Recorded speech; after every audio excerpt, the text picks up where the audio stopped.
So, good morning, everyone. We're in the middle of chapter 4 of Shaar Yichud v'Emunah. Hello, I see a new face over there. How are you? Welcome. But let's review a bit of what we began discussing in last week's show.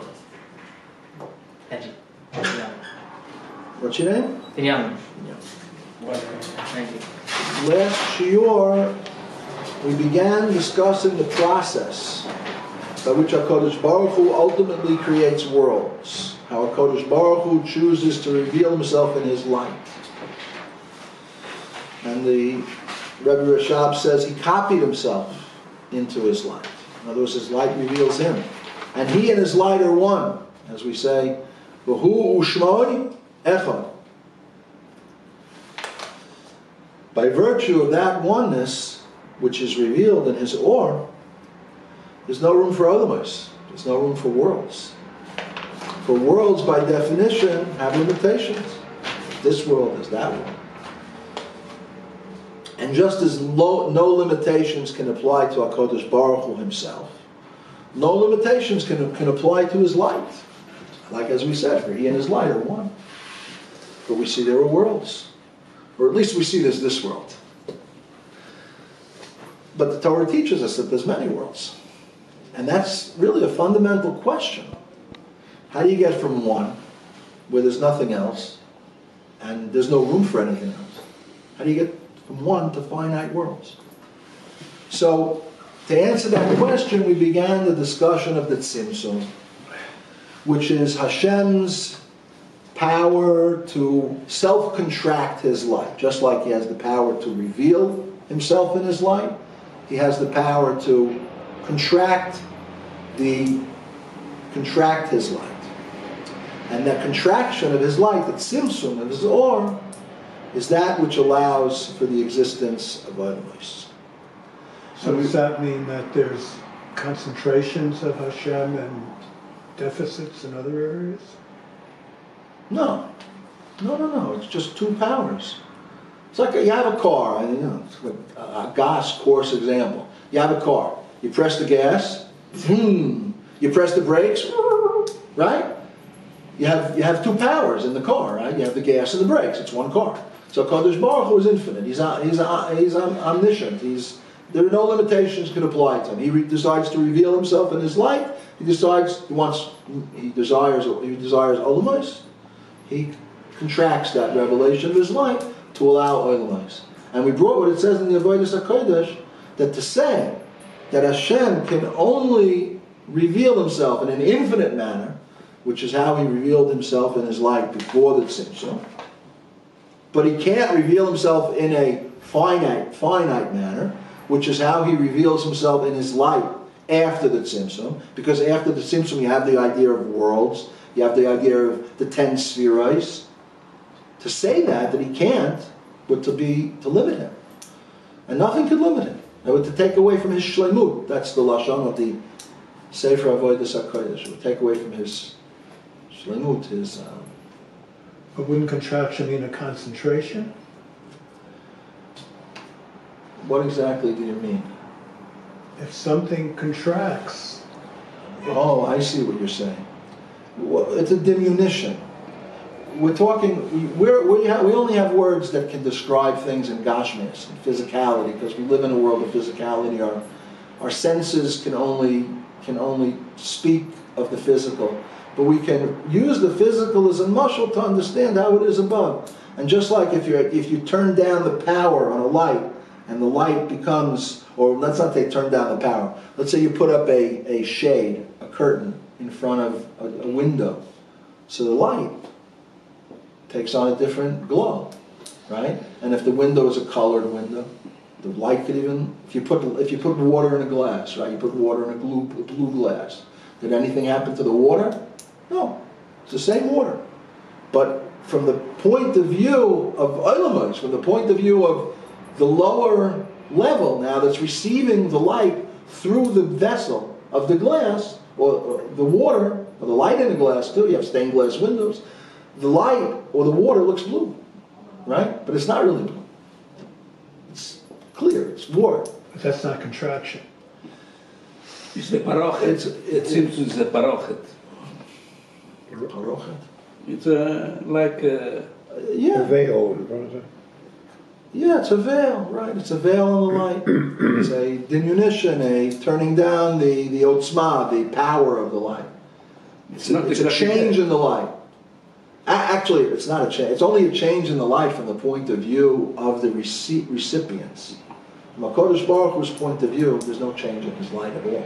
Just like there's no change in the water. When I see the water blue through a blue glass, there's no change in the water. It's just from my point of view. In order for me to be able to receive the light, because my vessel it doesn't have the ability to receive the light and maintain being in a body unless the light is mutam, unless the light is contracted to the nature of me, the nature of my vessel, and so too with everything in the world. But why are you stuck on the word contraction? Don't think of it in a Gashmiistic way. What else do I have? the idea of the veil. We have to, in order to understand these concepts, we have to kind of be mitpashet from our Gashmis. We have to, the mind, you have your physical eye, and then you have your mind's eye. Your physical eye can't understand, you can't see something that isn't physical. But in your mind's eye, you could see things that aren't physical. You could understand them, you could grasp them to some extent, to a small extent. The Rav Hillel Parich was a chassid of the Alter Rebbe, the Middle Rebbe, and the Tzemach Tzedek. He lived for a very long time. A lot of the Hasidim wanted to make him a Rebbe, but he said no. He had bittul to the Rebbeim, and he was a chassid. And he explains in one of his Maimarim that he wrote that this is the, in order to understand, this is the avoid. You have to unclothe the subject from its gashmiistic externalities in order to get to the kernel of truth that the gashmiistic mashalim are telling you. But you have to do that. And it says, we've been talking for all the shiurim about how HaKadosh Baruch Hu is creating the world something from nothing at every moment. And it's only that because Hashem hides from our physical eyes the truth that it's the divine power that's flowing through the physical thing that's giving it life and existence at every moment, that we don't actually see that because he's hiding it from us. And if we would see it, we wouldn't see the physical thing at all. We'd see the godly energy flowing through it. And in the Yom Yom it says, the Yom Yom is a sefer the Rebbe wrote based on the instructions of the previous Rebbe when he came to America, that he culled a lot of gems from his father-in-law and from previous Rebbeim, and there's a short lesson for every day. And on one of the days, the Rebbe writes in the Yom Yom that one of the avodas of a Jew, one of the services of Shem of a Jew, is that a Jew has to try to see that. He has to try to see how the tree, he sees a tree, and he says, wow, it's a really nice tree. And he is mitbonen that what I'm seeing is the externality of the tree, but really it's HaKadosh Baruch Hu bringing this tree into existence, and the bird, and everything. And when a person does that, and he habitualizes himself to do it, he's not going to see it. But when he habitualizes himself to do it, it actually becomes less of a strange idea, right? It becomes actually, yeah, that's exactly what it is. And when he sees another Jew, oh, this is a neshama. This is a holy Yid. Even though he may be doing something not so holy, but this is a holy Yid. I have to try to connect with him, to reach out to him, to elevate him. Okay. So, does that answer your question? You still? No, I've always been very puzzled. And actually, we have here that this faculty of contraction is restraining the spreading forth of the life force from its attribute of Gedula. Okay. So restraining would seem to connote boundaries. That's right. That's correct. It is putting boundaries on the light. It's limiting the light. Exactly. That's what the tzimtzum does. It's limiting the light. Yeah. But only from the point of view of the recipients after the tzimtzum, not from HaKadosh Baruch Hu's point of view. Yeah. So,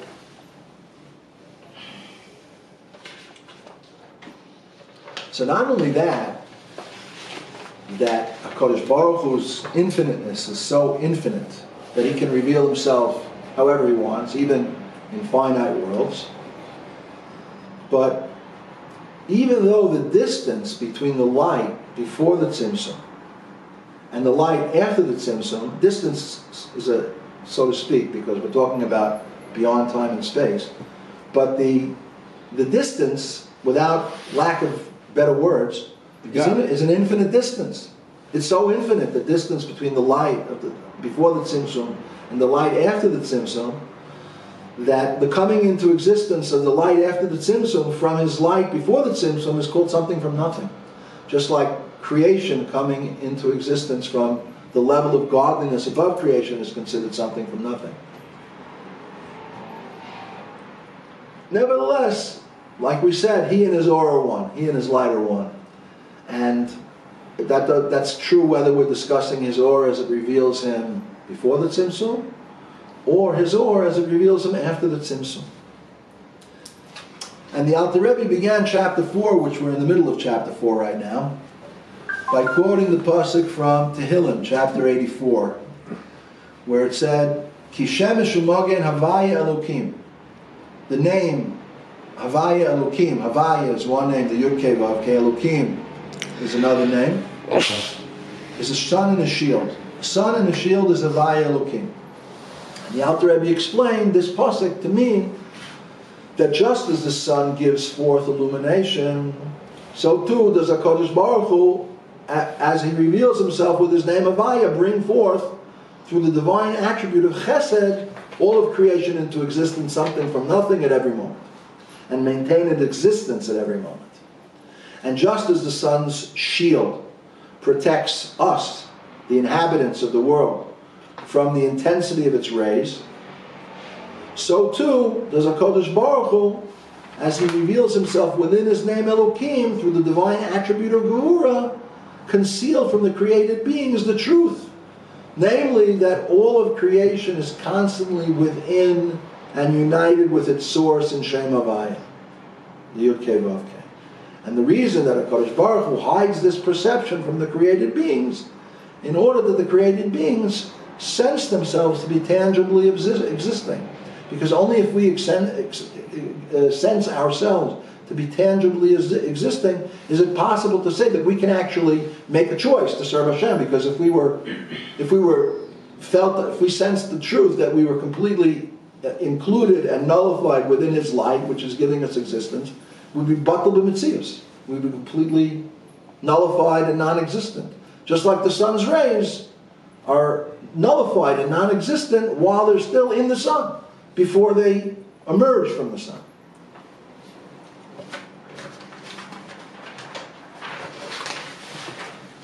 Okay, we also learned that just like it's beyond the capacity of a created being to grasp HaKadosh Baruch Hu's power to create something from nothing, which is through his divine attribute of Chesed, so too it's beyond the capacity of created beings to grasp HaKadosh Baruch Hu's power of hiding his creative power from creation, which is the Tzimtzum, which is through his divine attribute of Gevura.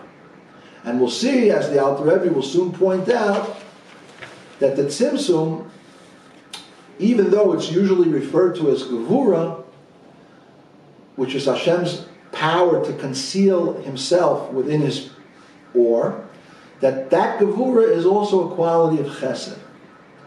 For without it, there wouldn't be any worlds, like we just said. If there wouldn't be any Tzimtzum, everything would sense itself as it really is, nullified within its source. So Gevura, even though Gevura restrains and limits the or from the created beings, that the created beings should sense themselves as tangibly existing, nevertheless, that allows the world to be created. Because HaKadosh Baruch Hu desire tachtonim. What kind of world would it be if there was no tzimtzum? Wouldn't be tachtonim. It would be some world like we said, if we imagine within our minds, we imagine people and they exist within our minds, they don't sense their own existence. Right? We don't have the ability to hide from whoever we're imagining. If you're imagining your wife or your child or your friend or a tree.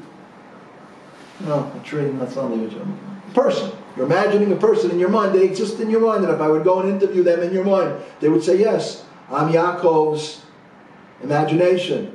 I'm a figment of his imagination. I'm a description of what he's imagining. We don't have the ability to give that person in your mind the ability to feel their own existence. That's not within our power. But that's a mashal that's used to understand that HaKadosh Baruch Hu first he creates the world within his thoughts. And then he speaks the world into existence, and when he speaks the world into existence senses itself as tangible entities. That's a power of tzimtzum. And just like we don't have the power to understand HaKadosh Baruch Hu's power to reveal himself and to create something from nothing, we don't have the ability, power to understand this tzimtzum. Did you say the speaking is Gevurah then? So you said it's a combination. No, speaking the coming into the existence. You said that was part Gevurah. Gevurah is the vessel through which the tzimtzum of the or comes about. And when HaKadosh Baruch Hu creates the world, he creates the world with speech. Mm-hmm. So the speech contains within it the divine name Havaya. That's what creates something from nothing. That's the divine flow that's creating existence and bringing it into reality, something from nothing. And Shem Elokim is like a shield on that, which is mitzamtzem from the creation.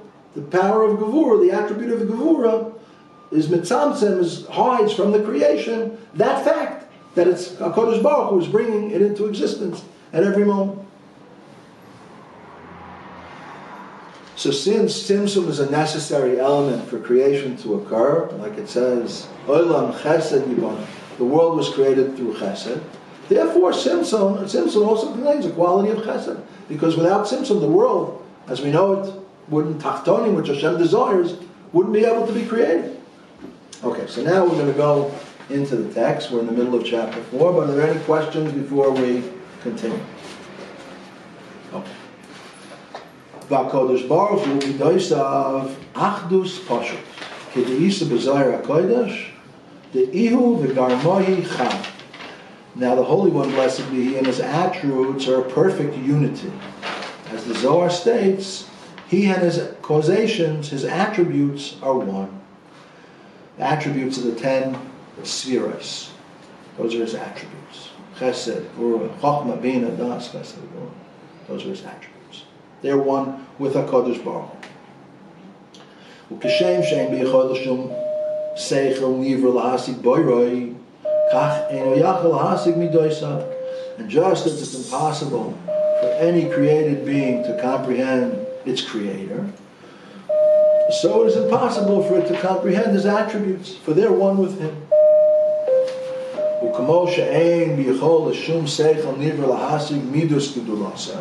And just like it is beyond the power of any created being to grasp HaKadosh Baruch Hu's power of greatness, which is the ability to create a being out of nothing and give it life, so is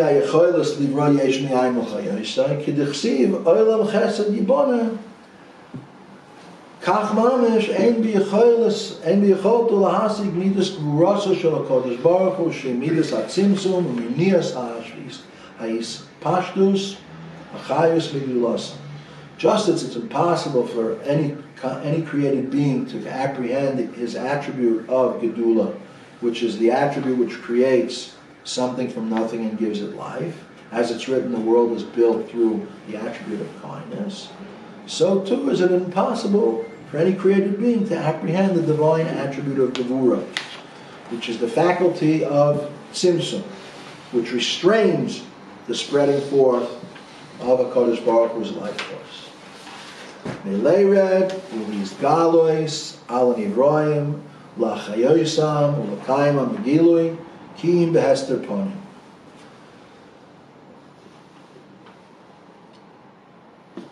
which descends and manifests itself to creation and provides them with life and existence in a revealed manner? No. I think there's a mistake here. Excuse me 1 second.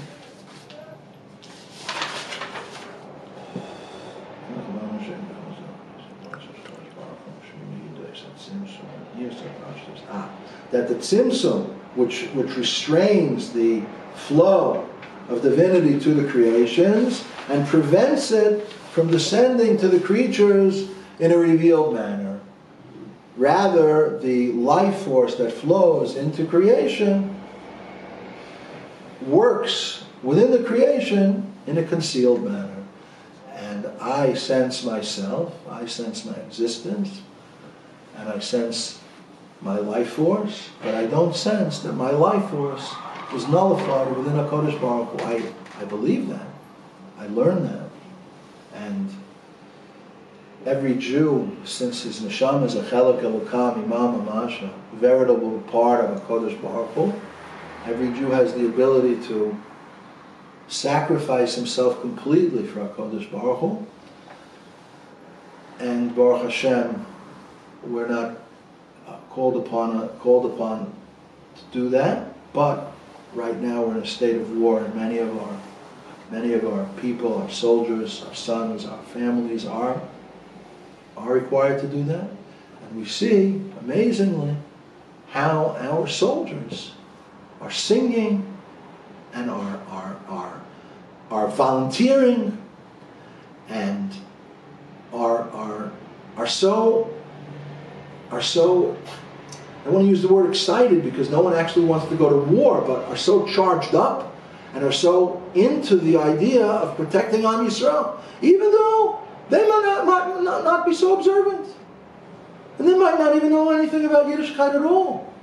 Nevertheless, there's a danger to the Jewish people, their Mesiras Nefesh, their self-sacrifice, that's part of the neshama, comes to the surface. It's beyond explanation. So, we all have that, but we don't, in normal circumstances, we're not always living in that connection to that power. This story was told in, you want to ask something? Well, is that the same thing as what happened after the Holocaust with the Chalatzim that came to set up this country, and a lot of them were not observant. Most of the Chalatzim came before the Holocaust to set up the country. But yeah, you're right, a lot came after the Holocaust. Yeah, many of them were motivated by rebuilding the Jewish nation, even though they weren't so into the Jewish nation. Yeah, it was clothed in nationalism. But Rabbi Kook, who was one of the first chief rabbis of Israel before the foundation of the state, he saw through that veil of nationalism. He said, this is the spark of a Jew that wants to settle Eretz Yisrael, because Eretz Yisrael belongs to us. It's part of the Jewish inheritance. And we know that the coming of Mashiach, when Mashiach comes, right, three things are going to occur. Right? We're going to crown Mashiach as king. We're going to destroy Amalek. And we are going to Kibbutz Galuyot. Have Kibbutz Galuyot. Very good. All the Jewish people are going to return to Eretz Yisrael. 51%. Now there's 51%? Not yet. It's close, right? Close. Once it's in the majority, a lot of halachas change. The Jubilee year comes back into existence. Okay, Bezrat Hashem, we have what to be excited about. It's getting close, it's getting close. When the war is finished, you will see how many is going. Okay, Mashiach will come immediately. Bezrat Hashem, Bezrat Hashem. I once heard, I forgot who I heard it from, that a mashal that when a builder builds a beautiful building, right? 100 floors. And the workers are working and working and working. It's hard work to build a building of 100 floors. It takes a long time. And when you're on the 4th floor or the 5th floor, you're saying, wow, there's a lot to go. But when you finish the 99th floor, now you're on the 100th floor, right? You're on the 100th floor, you're building it, you're about to finish the building. You get excited. Still missing one.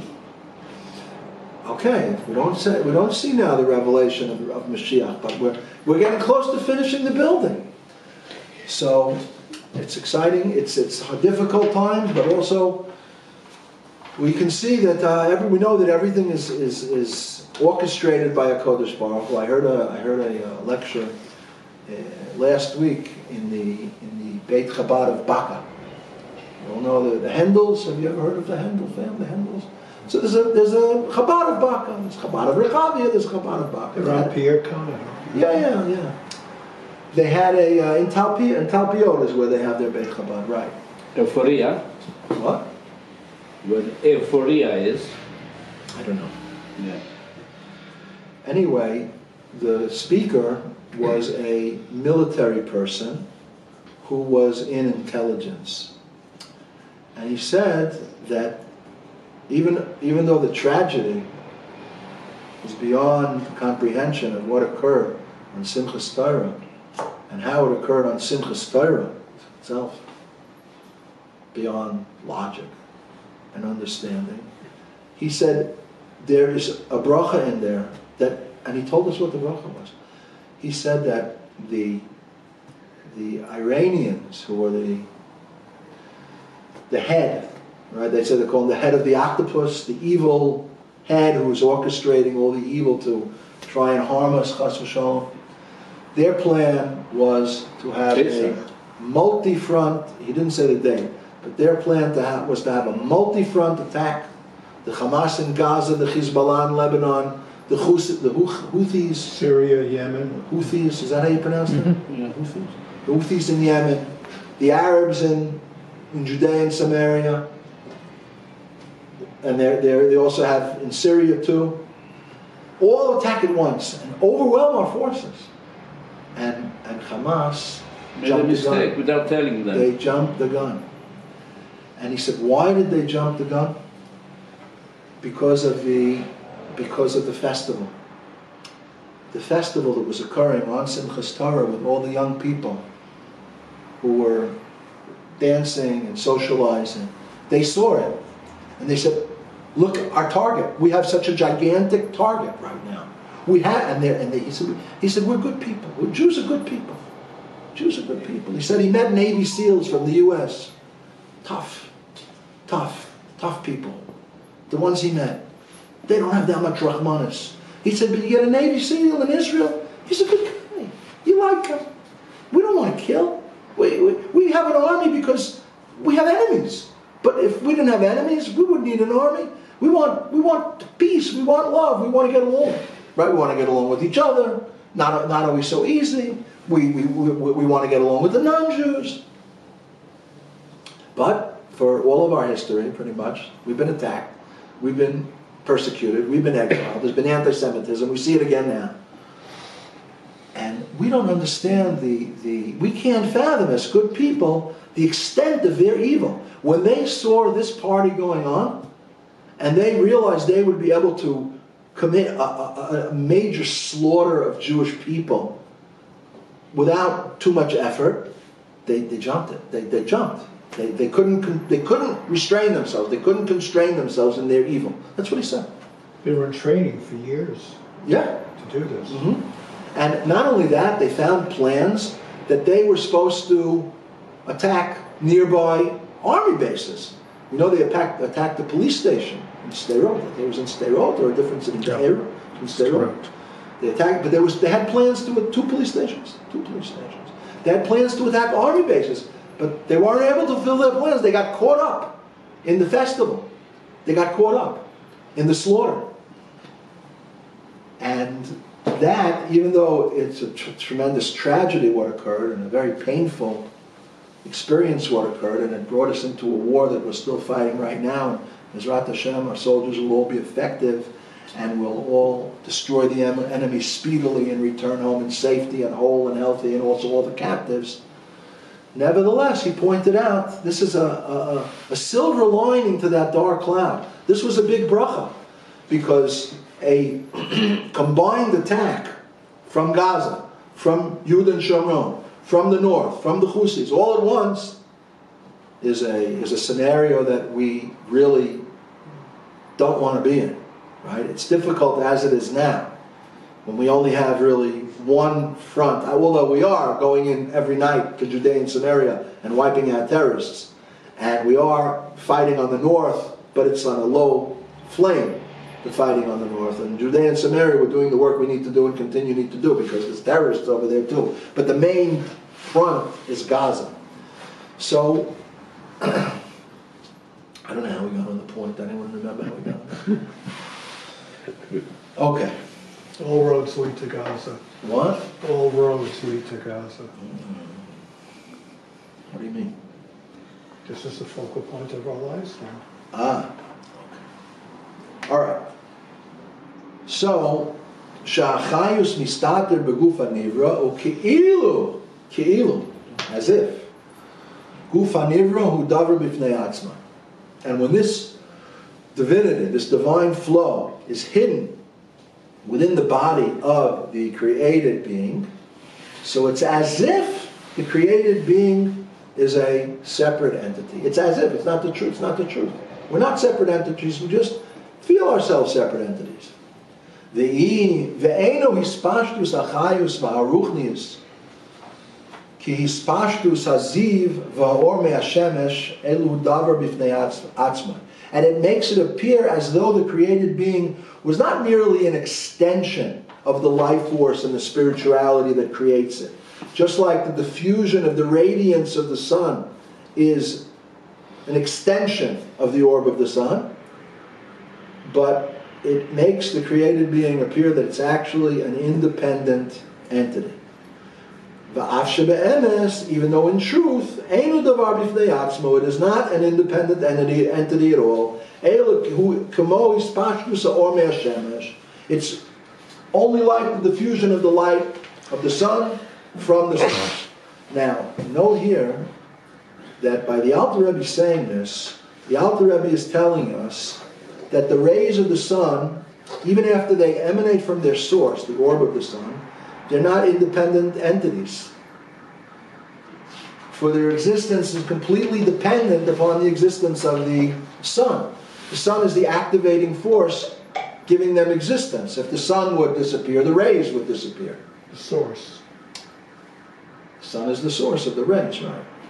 And just like the rays of the sun are merely a diffusion from the orb of the sun, nevertheless their existence remains completely dependent on the existence of the activating force giving them existence, which is the sun itself. So too, all of creation is merely a diffusion from its source, which activates it and brings it into existence, something from nothing at every moment, which is the Shem Havaya, which is the Shem Yud Kei Vav Kei. Our existence is a diffusion, a revelation of that. Would extension work? An extension, right. And as all of creation is continually within its source, unlike the rays of the sun, right? They're not continuously within their source. But even when they leave their source, they're still dependent on their source. So, since all of creation, though, is continually within its source, we would expect all of creation to be completely nullified to divine light that's flowing through it.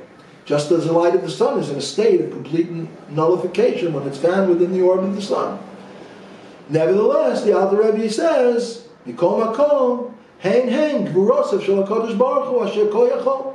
Nevertheless, this nullification is not felt by the created beings, even though they are but a diffusion of God's activating force. For this capacity for self-concealment is precisely the restraining power of HaKadosh Baruch Hu, who is all-powerful.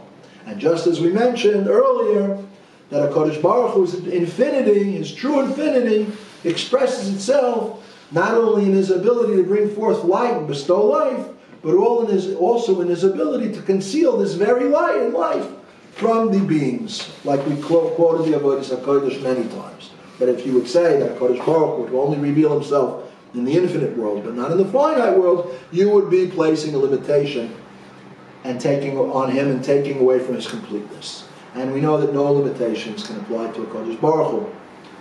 So therefore, HaKadosh Baruch Hu is able to condense the life force and spirituality which issues from him and to conceal it. Like we say, L'tzamtzam achayus v'haruchnius hanishpa miruach piv.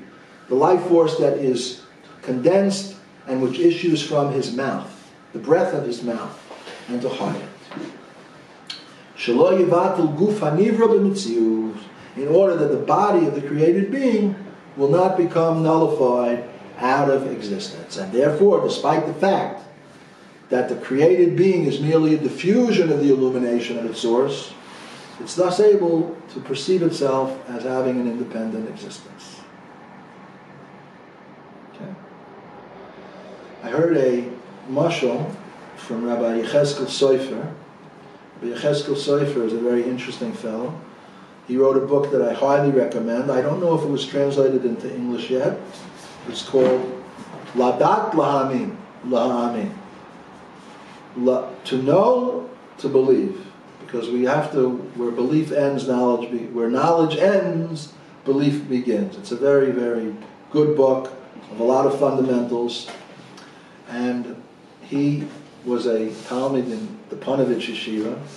Panovich Yeshiva is the big Litvish Yeshiva in Bnei Brak.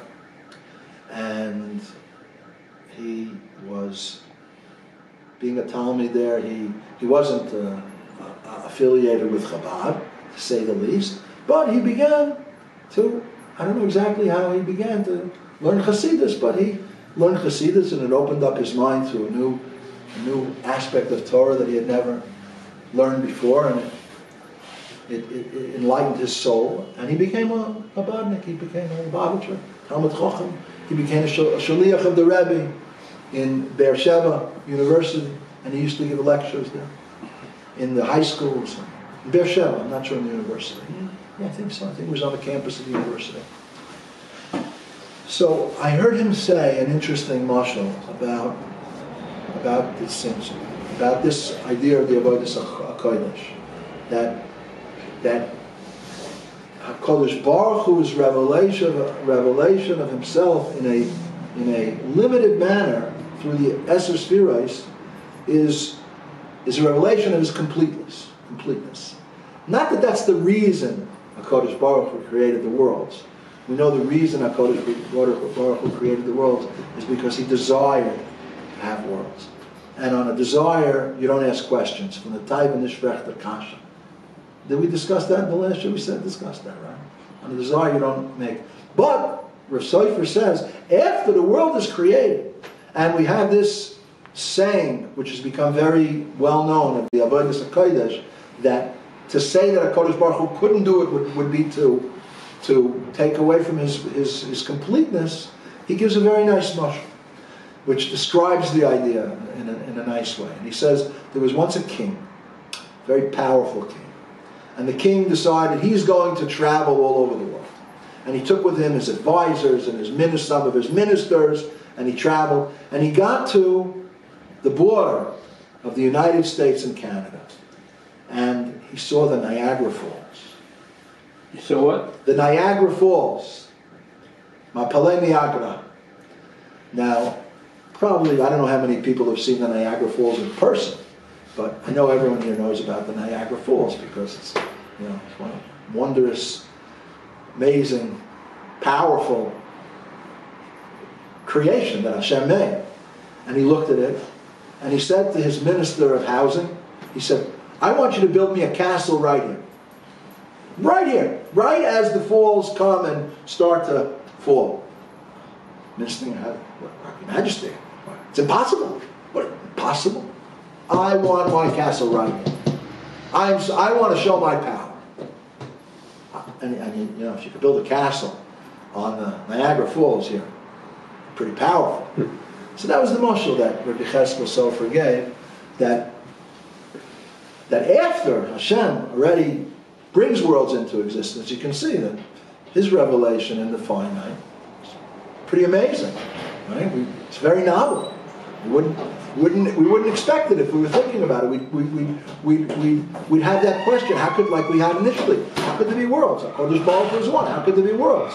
But this whole idea of the tzimtzum and the tzimtzum working together with the light, right? That the light is what gives life and gives existence, and the tzimtzum restrains the light just enough that the creations will be able to, each creation, according to its ability, receive the amount of light that it receives to have life, but not too much, and not too little. Pretty amazing. Okay, so now the Alter Rebbe is about to introduce a new idea. And this idea is how in Kabbalistic terminology, the tzimtzum and the concealing of the life force is called kelim, vessels. Kelim. You know, you have pots, you have pans, kelim, vessels. And that the revelation of the life force within the kelim is called light. You have light and you have vessels. You have a soul, you have a body. Your soul doesn't create the body.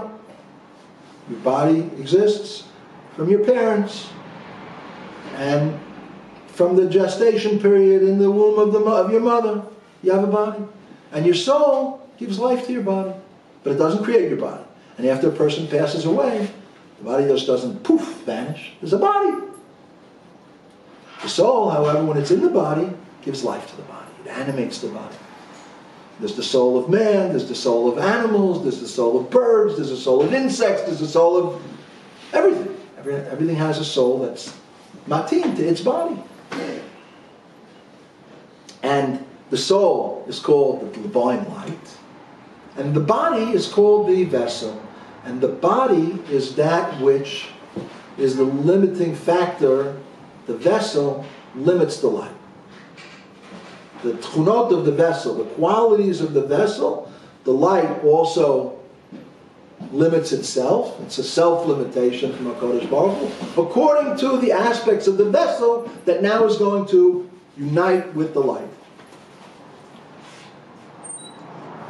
והנה, בכינוס הצמצום וההסתר החיוס נקרא בשם כלים, והחיוס עצמו נקרא בשם אור. שכמוי שהכלי מכסה על מה שבתוכו, כך בכינוס הצמצום מכסה ומסתיר האור והחיוס השופע. And just like the vessel hides that which is in it, so too the tzimtzum hides the light and the chayus that's inside the vessel. However, not every vessel is completely, completely hides light. There are different vessels. Some vessels let light shine like glass, or colored glass. They let some of the light shine. Yeah, so just as a vessel covers that which is within it, so too does the tzimtzum cover and conceal the light and life force that flows into created beings. And this tzimtzum makes it possible for them to perceive their existence. And the vessels themselves, which give form to each aspect of creation, are the actual letters of the divine utterances, the 10 divine utterances, together with their substitutions and transpositions, which are the life force of the created beings. So the vessels, the pattern of the vessels are letters. Just like you have, what's the pattern of water according to chemistry, anyone? H2O. H2O, right? So the pattern of water, the true pattern of water is mem, yud, shlosim, mem sofit, right? That's how you spell water. Mayim, mem, yud, mem sofit. That's its pattern. That's its godly pattern. And the vessels in each world, of the worlds, allow the light to come in more or less, depending on the qualities of that world. There are 4 worlds that we normally speak about. There's the world of Atzilus, 5. World of Atzilus, which is beyond creation. That's not a created world. The world of Atzilus is called an emanation, as opposed to a creation, because the difference between an emanation is the emanation doesn't. Atzilus. You have above, yeah, true. You have above Atzilus, but you have 2 worlds above Atzilus. But when we talk about worlds, we normally don't talk about those worlds higher than Atzilus, even though you're right, they are worlds. We normally talk about 4 worlds. Abiyah, Atzilus, Bria, Yetzira, Asiya. Atzilus, Bria, the world of creation, Yetzirah, the world of formation, and the world of Asiyah, the world of action. And in each of those four worlds, there are kelim. In Atzilus, that's where the 10 attributes are revealed. Before Atzilus, they're concealed. They're all in a point. They're all in one. They're all together. They're united. In Atzilus, they become revealed as separate attributes. There's Chesed, there's Gvura. And then in Bria, from Bria is already creation. From Bria, the created beings in Bria, which are the highest malachim that serve Hashem with seichel, intellect, like the fiery srafim. They say kadosh, kadosh, kadosh, and they ignite. They sense their source. They zap out of existence. They sense the level that they're being created from, and they're mitkalel. They rise up and they're unified within that light, and they lose their existence completely. And then Hashem creates them again. And that's the world of Bria. And there, obviously, the tzimtzum there is much less than in our world. I heard from Rabbi Baruch Kaplan. Any of you know Rabbi Baruch Kaplan from Harnov? He teaches at Mayonot. Wonderful person. I heard about Aryeh Kaplan. Yes, I love his shalom, yes. Well, Baruch Kaplan is alive and well, Baruch Hashem. And if you ever have the opportunity to go to one of his Fabranians or one of his Shiurim, I strongly recommend that you do, because he's wonderful. Anyway, he told me in Mayonot, they were discussing these four worlds and the absorption of the light, or the penetration, the revelation of the light in each of the four worlds. And they compared the light to water. To? Water. And they said in Atzilus and the Kli, they compared to like a cup. They compared the light to water and the vessel to like a cup. And they said in Atzilus, the cup is ice. The cup itself is ice. There's no distinction between the light and the vessel. It's true, it's a vessel. It takes the form of a vessel. But Kodesh Baruch Hu and his attributes are one. We just said that. He and his causations, he and his attributes are one. In the world of Atzilus, that oneness is revealed. How he and his attributes are one. So the vessel is ice. And in the world of Bria, it's water in a transparent bottle, in a glass bottle. And in the world of Yetzirah, it's water in a Sprite bottle. Yeah, Sprite bottle is like a light green. And in the world of Asiyah, it's water in a clay dish, in a clay cup. I don't see any of the water. That's the world we live in. So this was a mashal that the Rebbeim came up with, and they told it to the Bachrim. One of the Bachrim had a nice chiddush. He said, so what do? You lift yourself up, you elevate yourself, and you look above the vessel, and you see the water inside. And that's what Hasidus does. Hasidus teaches these ideas of godliness, who we really are, what the world really is. The tree, even though it's beautiful and it's HaKadosh Baruch Hu's energy running through it. And we can lift ourselves up above the vessel and look and see the water in the vessel and still remain in the body. To extend each person according to the efforts they make and the capacity of their soul. And obviously this will only really be revealed when Mashiach comes. But Hasidus is called a taste. You know, like an Erev Shah. Unless the clay yes, is also covered. Okay, you're right. Unless it's also covered. Sometimes it is. Yeah, Hastir is Panai. Right. Each person according to his Understanding. To the capacity of soul, to the efforts he makes. Yeah. Sheshorshan hey oisios mem nun tzadik pei chof.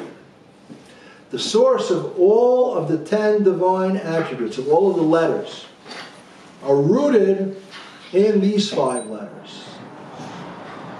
So we know that all of the letters of the divine utterances through which Hashem spoke and the world came into existence, like we say every day, Baruch She'amar, V'haya Olam, they're Hebrew letters. In other words, when we say that, what? How come these letters? We'll see in a minute. In other words, when we say that HaKadosh Baruch Hu spoke creation into being, he spoke in Lashon HaKodesh, the language of the Torah. Hebrew is the language of creation. And the vessel for the life force of each aspect of creation is the combination of the letters in Hebrew that form the Hebrew word that represents the life force flowing through that particular creature.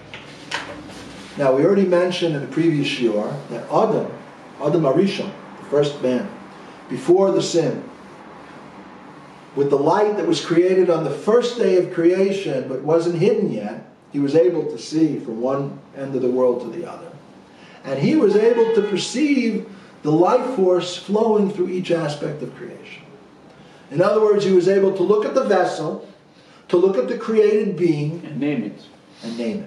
And perceive the combination of letters which comprise the pattern of the vessel and contain the divine life force flowing through it and giving it existence and form at every moment. And that's, just like you said, that's the significance of him giving names to the creatures. You know, big deal. I call him a dog, I call him a cat. I can make up whatever I want. But that's not what Adam Rishon did. The name he gave was the expression of the divine life force that was giving life and existence to the creature at every moment. The DNA. Yeah, the spiritual DNA, right? So what's the significance of these 5 letters? Mem, Nun, Tzadik, Pei, Chav. Who knows? Who can tell? What is different between these 5 letters? They all have Safit. That's right. They all have an alternative way of writing. A mem can be written as a mem, like mayim in the beginning. The mem in the beginning looks like a mem. And the mem at the end is a shlosh mem, a mem sofi. It ends the word. So since they terminate the word, right? Once you have those letters, you can't have any more letters. You can't add any more letters to the word. You can't. The divine life force of everything is the letters that make it up. But once you have these 5 letters, that's it. Completeness. Yeah, it's a restraining power. It's a limitation. So since they put the brake, so to speak, on the appearance of any additional letters, and they act as a limitation, they're therefore an expression of the attribute of Gevura, which is the attribute of restraint.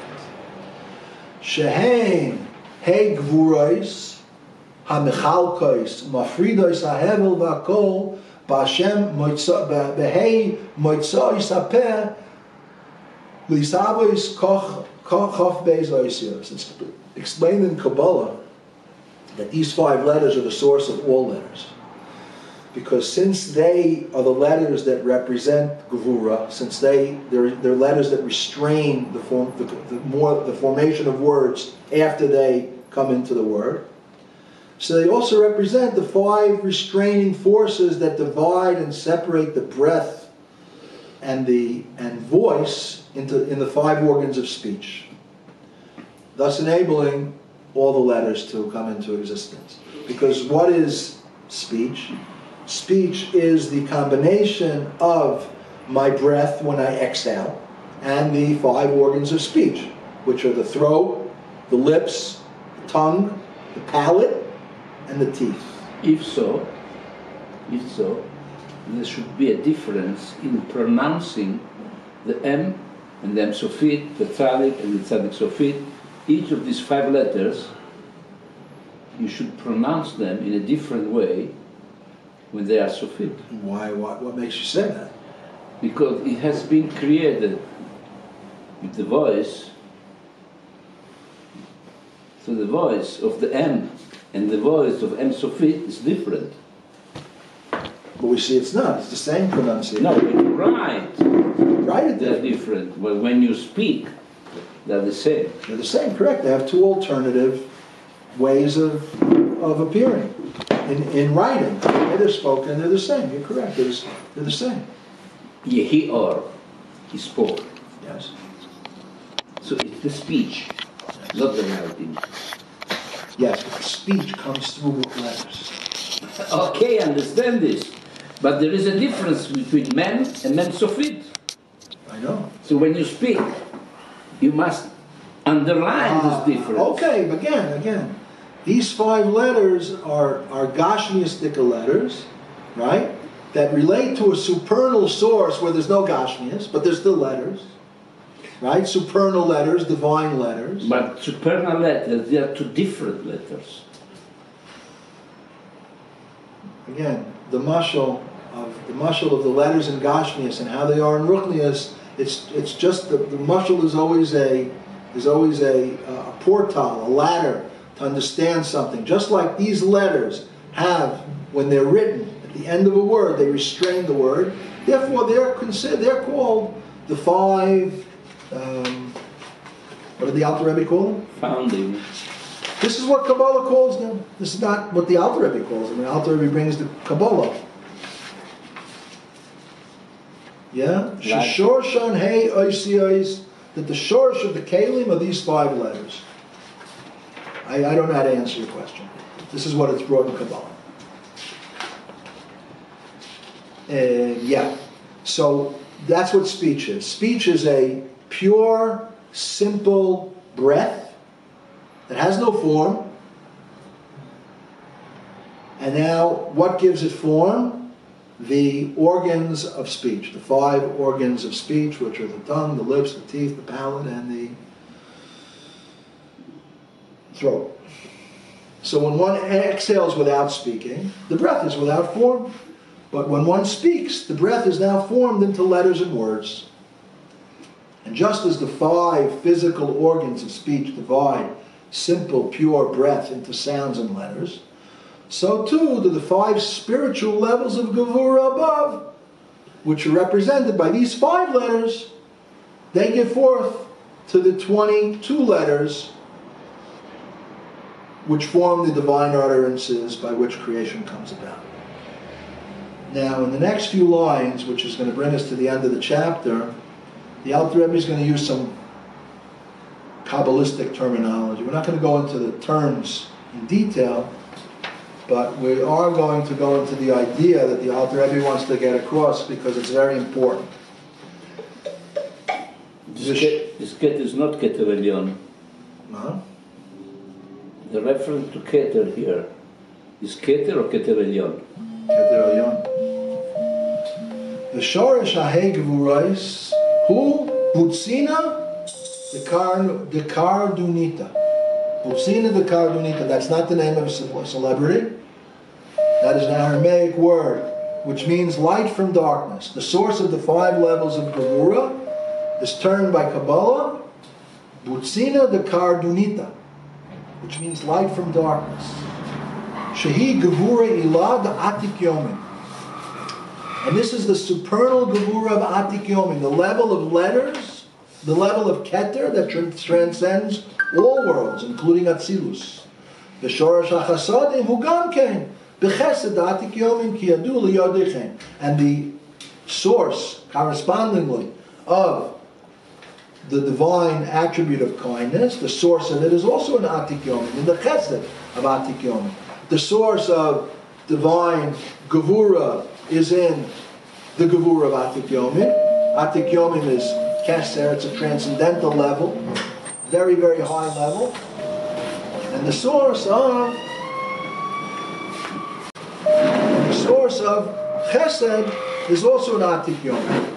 And what the significance of this is that both the attribute of Gevura, which conceals the revelation of divine light and life force in each world, and the attribute of Chesed, which reveals the divine light and life source in each world, both have the same source above. And it follows, therefore, that the Tzimtzum doesn't affect any concealment as viewed from the point of view of the Creator, only as viewed from below. And we have more that we didn't get to today, but I'll just tell you there's a halacha in Shulchan Aruch, and then we'll finish, let Rav give his shiur. There's a halacha in Shulchan Aruch that if you're wearing a yarmulke, right, you make a bracha, you're wearing a yarmulke. But if your yarmulke falls off, right, so there's many people, they go like this, they put their hands on their head, right, and they make the bracha. It doesn't work. No, you're shaking your head, it doesn't work. You have to have something that's not you. How can you cover yourself with you? It's like my kid, we go through the tunnels in the car sometimes, and we say, where's Yechiel? Where's Yechiel?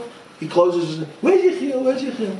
You can't cover yourself with yourself. Your head and your hand are the same entity. It's all part of you. You have to have a separate thing if you want to have a cover. So too, since HaKadosh Baruch Hu's attributes are united with Him, and not only that, but they have the same source, they're united in their source, so therefore, they're the same thing.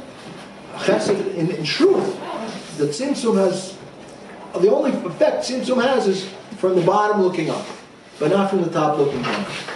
So, we'll see you next week, Bezrat Hashem.